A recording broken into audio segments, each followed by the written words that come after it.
I'm Roger Dooley, the author of Brainfluence, and my favorite food, being from Austin, is breakfast tacos.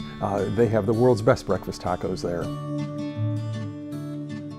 It's been out for about 6-7 years now, and what it tries to do is turn the findings of neuroscience and behavioral science into actionable business strategies. And it's deliberately made to be an easy read with 100 short chapters, each bringing one or more pieces of research in and then explaining how a business can apply that in relatively simple ways. And whenever a business person says, "Wow, I really enjoyed your book, it was so easy to read," I realized that it worked for me. That I accomplished what I was trying to do. I spoke primarily about friction, which happens to be the topic of my next book.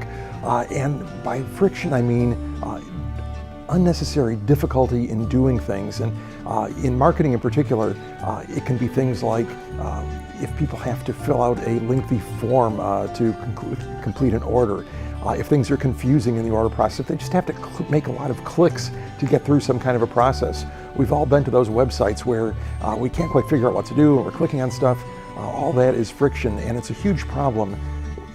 In 2016, $4.6 trillion of merchandise was abandoned in e-commerce shopping carts, where people got all the way to the point of completing the order and then bailed out.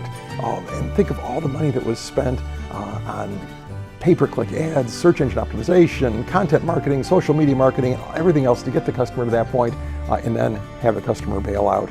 And if you dig into why those people abandon the shopping carts, it turns out that most of them are friction related. It was a complex order checkout process, complex payment process, and similar issues. I think more broadly, the issue is to use the findings, to use the knowledge that behavioral science gives us, and to do it with a high level of personalization, because that's when it will really come into play, not just understanding how people in general behave, which we do a lot of that now, but also understanding how individuals behave and then tailoring a product or a service or a marketing effort to them.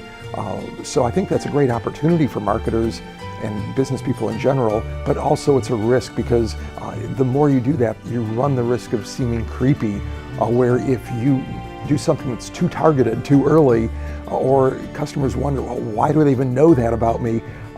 You'll end up doing more harm than good. So I think what marketers need to do is strike a balance to use the tools that are available, but to do so in a very ethical and transparent way. So there's never a question as to whether data is being used improperly or whether there are other weird questions that consumers might have. The way we've seen lately with Facebook and with Google, where we know they're collecting all of this data, and they're not necessarily always transparent about how they're using it, how safe they're keeping it, and so on.